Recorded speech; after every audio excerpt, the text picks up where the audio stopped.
చేస్తూ భారత్ మాతాకి జై. రైట్, ఫైనల్ గా ఒక విషయం మీరు ఇప్పుడు చెప్పాలి. ఇప్పటికే హైదరాబాద్ లో రేపు మిస్ వరల్డ్ కంటెస్ట్ మొదలు కాబోతోంది. విహెచ్పి దాన్ని అభ్యంతరం చెప్తోంది. ఇటువంటి టైంలో అందాలు ఆస్వాదించే టైం మనకుందా, ఇది టైమేనా అని చెప్పి మీ అభిప్రాయం ఏంటో చెప్పండి. డెఫినెట్గా అండి, ఈరోజు దేశమంతా ఒక స్థాయిలో ఉంది, దేశమంతా ఉంది. మానవత్వాన్ని ప్రోత్సహించే ఏ దేశమైనా ఎవరైనా కూడా ఇటువంటి వాటిని ప్రోత్సహించరు. కాబట్టి డెఫినెట్గా దీన్ని అర్థం చేసుకొని ప్రభుత్వాలు కూడా, స్థానిక ప్రభుత్వాలు చర్యలు తీసుకుంటాయి అనేది మనం, ఎందుకంటే ఆల్రెడీ ఐపీఎల్కి సంబంధించి కూడా మనం మ్యాచెస్ రద్దయిన పరిస్థితి చూస్తున్నాం. అంటే ఈరోజు ఎంటర్టైన్మెంట్ కాదు, ఈరోజు ఒక సిచ్యువేషన్, ఈరోజు దేశమంతా కూడా ఒక ఇమోషనల్గా మనం అంతా కూడా మన దేశంతో ఉన్నాము. మన దేశానికి సంబంధించి మనం ప్రతి ఒక్కరికి, ఎస్పెషల్లీ మన త్రివిధ దళాలకు కూడా మన మోరల్ సపోర్ట్, మన ప్రార్థనలు, ఈరోజు మన దేశం కోసం మనం అంతా ఒక ఇమోషనల్ స్టేట్లో ఉన్నాం. కాబట్టి ఇక్కడ ఎంటర్టైన్మెంట్కి తావు ఉండకూడదు అనేది మనం ఆలోచించాలి. ఇది చాలా సున్నితమైన ఆస్పెక్ట్ కాబట్టి స్థానిక ప్రభుత్వాలు కూడా అది దృష్టిలో పెట్టుకొని వాళ్ళు తప్పకుండా చర్యలు తీసుకుంటారని ఆశిద్దాం. ఎస్, శ్రీనివాసరావు గారు, ఇవాళ రేపు అందాల పోటీలు ప్రారంభం కాబోతున్నాయి. దాని మీద ఇప్పటికే విహెచ్పి లాంటి సంస్థలు ఆపాలి అని చెప్పని అంటున్నారు. ఏం చెప్తారు మీరు? సార్, నేను బలరాం గారు, నేను యమున గారితో పూర్తిగా ఏకీభవిస్తున్నా. ఇటువంటి పరిస్థితుల్లో సైనికులకు నైతిక మద్దతు తెలుపుతూ దేశమంతా ఈ మన ప్రజలను కాపాడుకోవడానికి మన సైన్యం అక్కడ బోర్డర్లో యుద్ధాలు చేస్తుంటే, మనం ఇక్కడ హైదరాబాద్ లో కూర్చొని అందాల పోటీలు ఎవరి కోసం?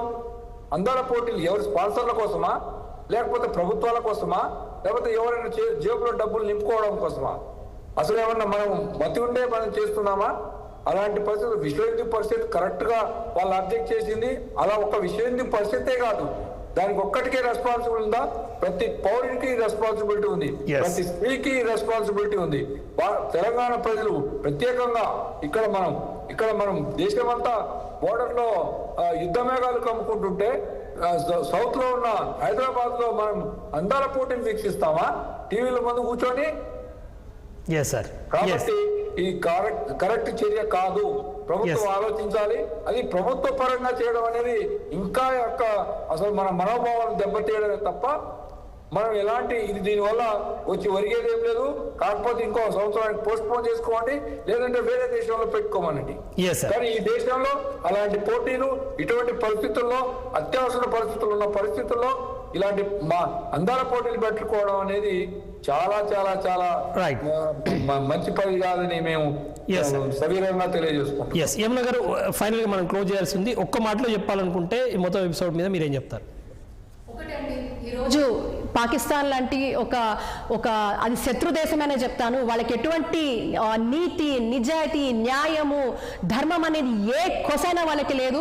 ఈరోజు అది మనం అర్థం చేసుకోవాలి. కాబట్టి ఈ దేశంలో ఉన్న ప్రతి పౌరుడు దేశభక్తితోనే మెలగాలి, అణువున దేశం కోసమే బ్రతకాలి. అవసరమైతే దేశం కోసం ఏ చర్యకైనా కూడా ప్రతి పౌరుడు సిద్ధంగా ఉండాలనేది ఈరోజు చెప్పడం జరుగుతోంది.